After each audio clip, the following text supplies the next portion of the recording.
Hi everyone, today we're going to talk about sex chromosomes and sex linkage. And the first person who really kind of cracked this open was Thomas Hunt Morgan, as well as some others working in his lab. So we're going to talk about sex linkage. We're also going to talk about dosage compensation and bar bodies or X inactivation. And then we'll do a little bit of a practice problem on bar bodies and thinking about aneuploidy. Now, in order to start talking about sex chromosomes, we're going to need to go back to what Thomas Hunt Morgan was doing when he started these experiments. He was interested in looking at flies with two different eye colors, red and white eyes. Red is the normal color and white is a mutant color. And he wanted to ask, is this white colored eye a recessive trait? So take a minute, pause the video, and think about what experiment would you set up? And then if white color is a recessive eye trait, what genotype and phenotype ratios would you expect to see? Pause the video and maybe draw that out. Thomas Hunt Morgan went ahead and did two types of crosses, and they're listed up here at the top. He crossed red-eyed females with white-eyed males, and then he did the reciprocal cross, or the opposite cross of that. That is, he crossed white-eyed females with red-eyed males. Now, if things were working as usual, maybe we could draw these crosses as big A times little a, so that all individuals would be heterozygous, showing red eye color. And then in the reciprocal cross, we would have little a times big A. All the offspring in the F1 would be heterozygous with red eyes. But in fact, that's not what Thomas Hunt Morgan saw. In this leftmost cross, where the female is red, he saw all F1 individuals were red-eyed for both males and females. What was surprising was in this reciprocal cross, he found that all males in the F1 were white-eyed, but all females were red-eyed. If we go back to our hypothesis over here that red and white eye colors have the normal dominance and recessiveness relationship, you can see from this cross that could be accurate. But from this reciprocal cross, this prediction doesn't match the outcome at all.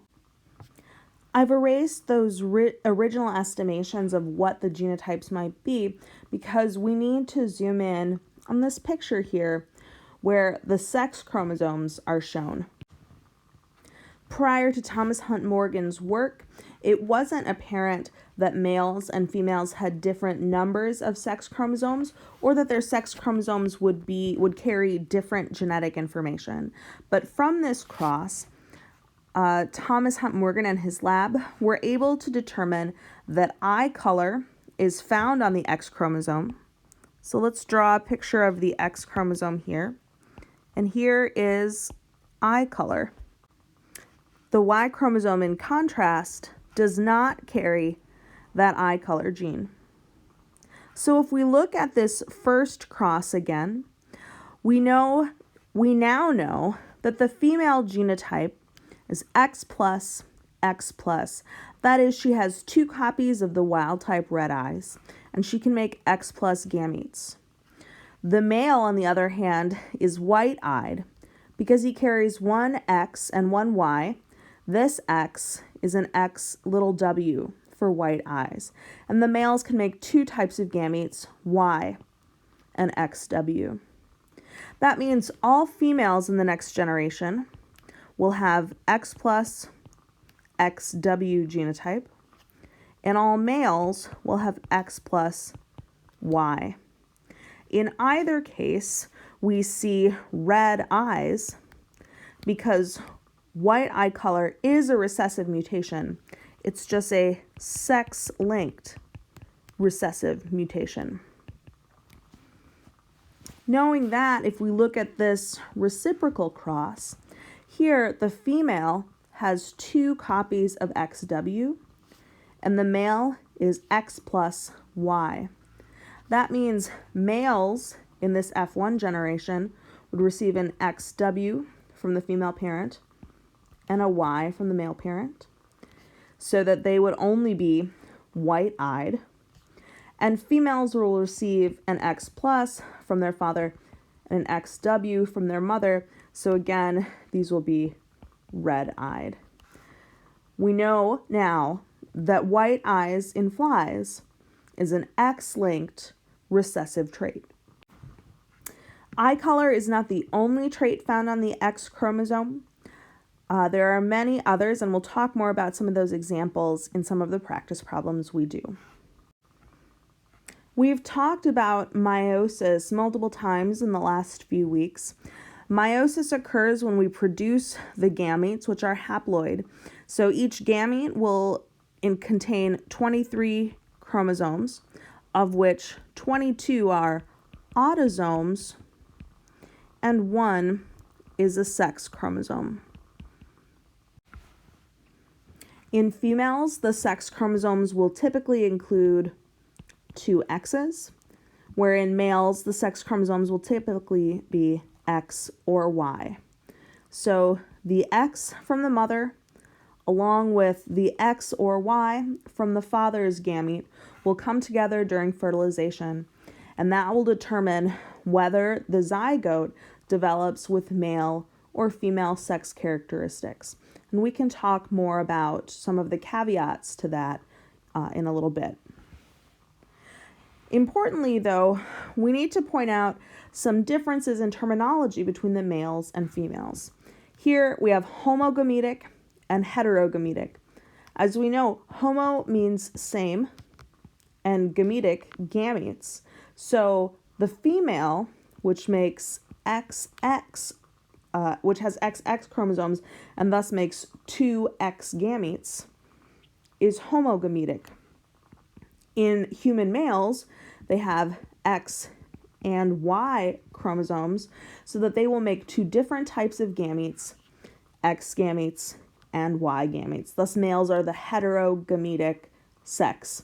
Now, in some insects and other animals, males are actually the homogametic sex, and females are the heterogametic sex. But for humans, this is how it stands.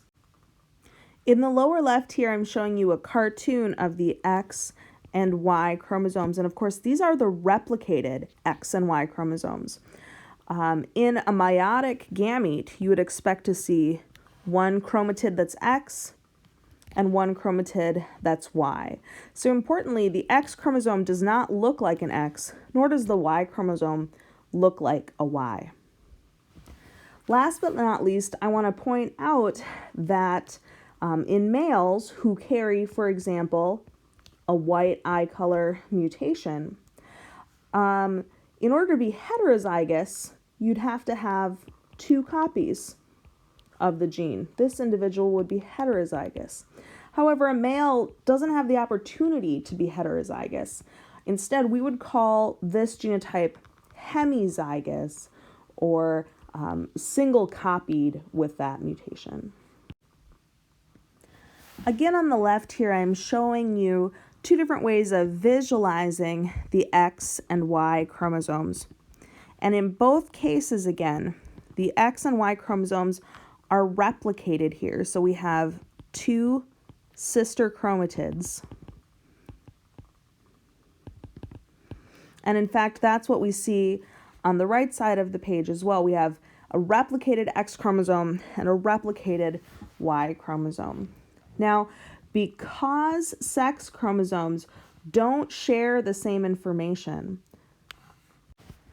they're not exactly homologous chromosomes, the way, for example, your mom's copy of chromosome 1 and your dad's copy of chromosome 1 have exactly the same genes, though they may have different alleles of those genes. A gene that's present on the X chromosome doesn't need to be present on the Y chromosome, such as eye color.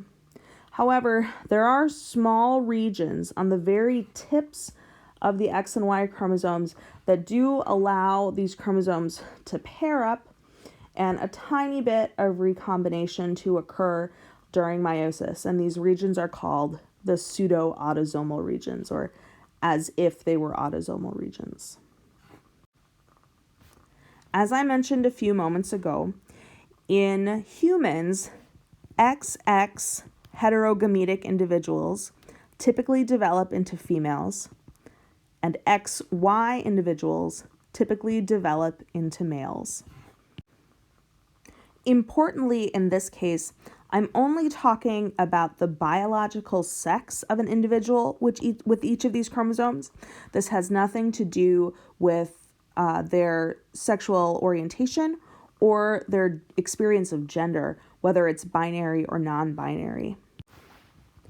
I'm also not going to be talking about the phenomenon of intersex, which is the development into a phenotype that is between female and male. I've posted a Twitter thread from Claudia Astorino at Claudistics, who is an evolutionary biologist that addresses a little bit about this phenomenon of intersex. Because, of course, sex chromosomes and sex-determining regions of the chromosomes can develop mutations in a similar way that any other chromosomes have, and that leads to some of the variation that we see in the phenotype in our human populations. Here, we'll be considering XX females and XY males who develop without any mutations into the traditional female and male sexes as we might expect them to. As far as determining maleness, you can see that what males have that females do not is a Y chromosome.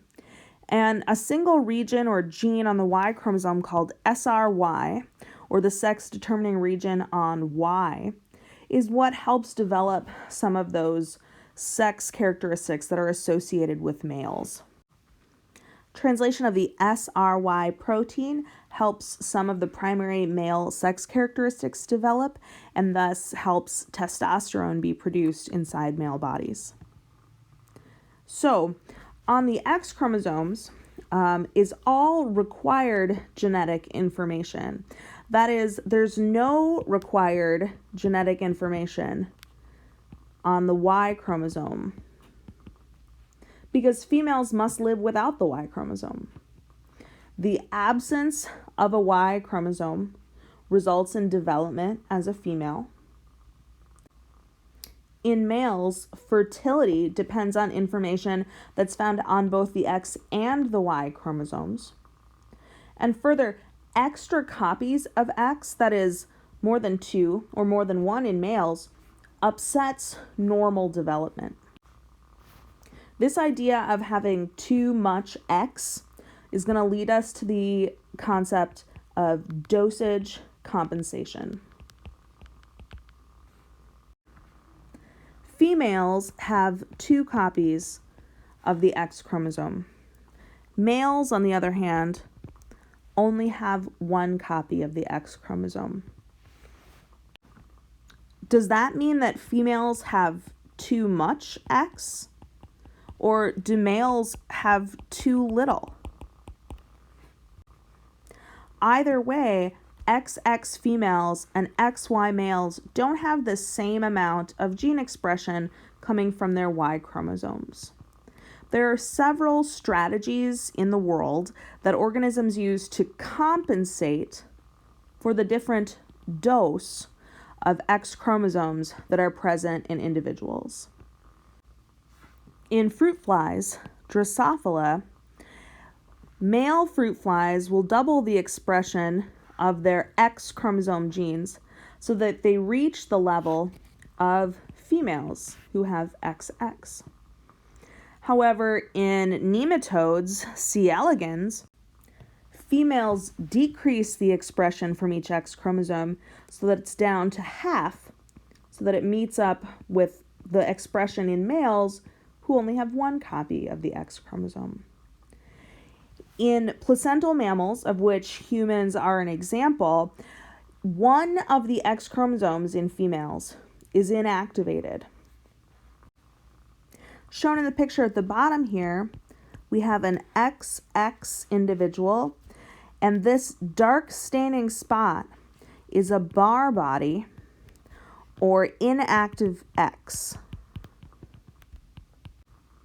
In the individual on the right, who is XY, we see no bar body because the only copy of X that they have is still active.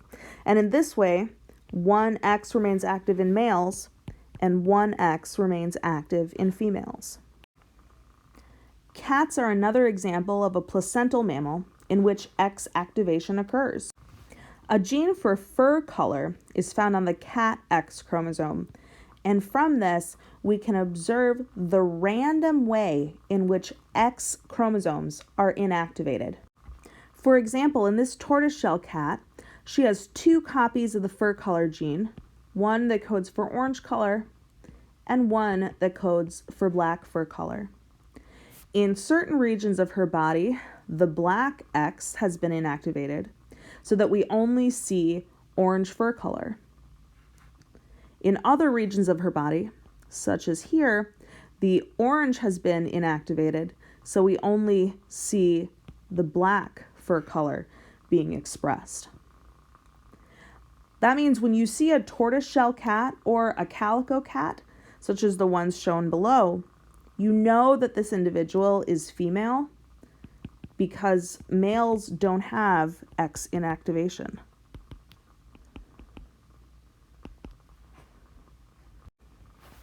In humans, we don't have a fur color that lets us see this X inactivation, but there is a disorder called anhydrotic ectodermal dysplasia, the mutation for which is found on the X chromosome.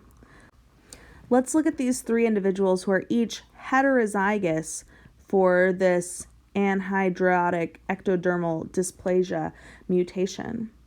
You can see that in the F1, each of these sisters has a slightly different pattern of X inactivation. On most of their bodies, they do have the wild type X chromosome activated, but in the green regions of their bodies, they only have the AED allele of the X chromosome active. The other X has been inactivated. And although in each subsequent generation, we see a slightly different pattern of X inactivation, even in identical twins, the X inactivation is random.